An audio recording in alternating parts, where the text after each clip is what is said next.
primero que necesitamos explicar qué es el host USB. Y es que el host USB inicia todas las comunicaciones con diferentes dispositivos. Normalmente el host USB viene a ser una computadora o una laptop. El host USB se encarga de controlar la comunicación.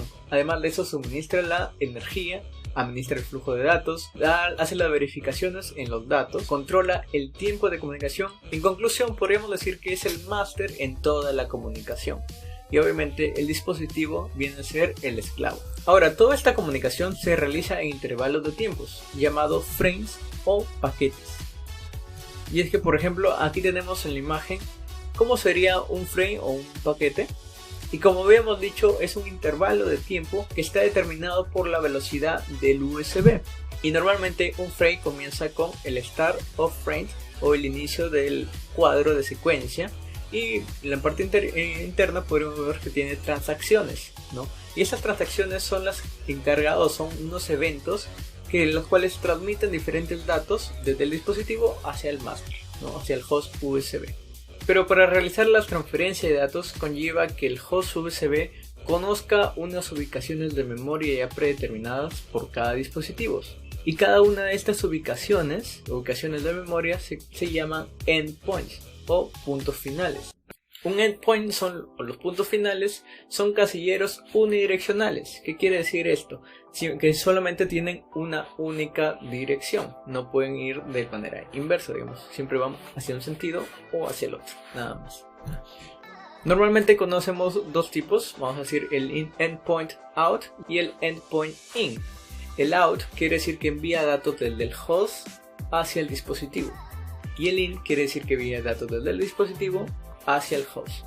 Esa es su única función. O sea, llegan los datos a un lado y se quedan ahí nada. El otro para otro lado y nada más. Siempre tienen una sola dirección, unidireccionales. Normalmente son 32, 16 de salida out, y 16 in, o sea, entrada. Pero los dos primeros, los inicios, se usan para controlar estos endpoints. Y los otros 15, que en realidad son 15 de in y 15 de out, que serían 30, son más que todo para la data. Ahora, los rendimientos de cada punto final va a depender mucho de la velocidad del frame o paquete, el tamaño del punto final o del endpoint, la frecuencia que en el host emite transacciones al punto final, y eso de ahí tenemos que obviamente configurarlo. Como el host sabe que, por ejemplo, cuáles son los parámetros o cuáles son requisitos para la comunicación. Esto, ni bien nosotros conectamos el dispositivo USB, el host va a pedir una cierta información. Toda la información que le diga, por ejemplo, qué velocidad va a trabajar, dónde están asignados los endpoints, su configuración, cuál es su numeración, cuáles son los descriptores y varias cosas más. Por el momento simplemente estamos viendo cómo es que funciona, pero eso ya lo vamos a ver en detalle. Lo siguiente es hablar sobre tipos de transferencias. Los tipos de transferencias se refieren a la manera en que el host y los endpoints se comunican, qué tanta velocidad o de qué manera, etc.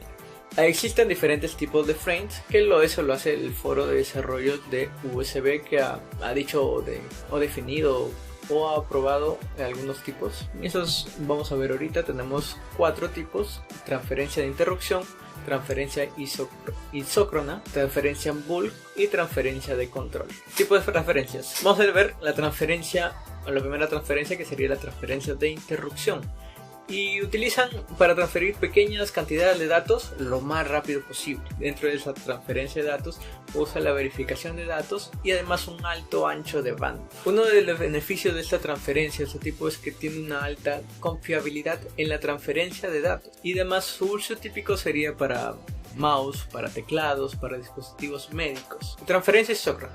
El uso típico de esta transferencia es para la transmisión de audio y video. Eso quiere decir que necesitamos un ancho de banda amplio, ¿ya? Y además de eso no necesitamos tanto hacer una verificación si es que hay algún error. La otra transferencia es la transferencia bulk. El uso típico de esta transferencia es para almacenamientos masivos y para impresoras. Normalmente lo que se hace es transferir grandes cantidades de datos y además de eso que tenga una verificación buena. La desventaja de esto es que solamente se usa o se aprovecha más cuando el ancho de banda está libre.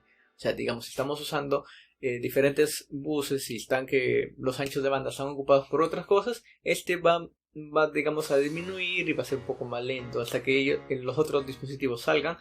Va a aprovechar todo ese ancho de bus. Y por último tenemos el control de transferencia, que este tipo de transferencias son utilizados para el host para leer información acerca del dispositivo, también seleccionar su configuración, algunos ajustes, etc.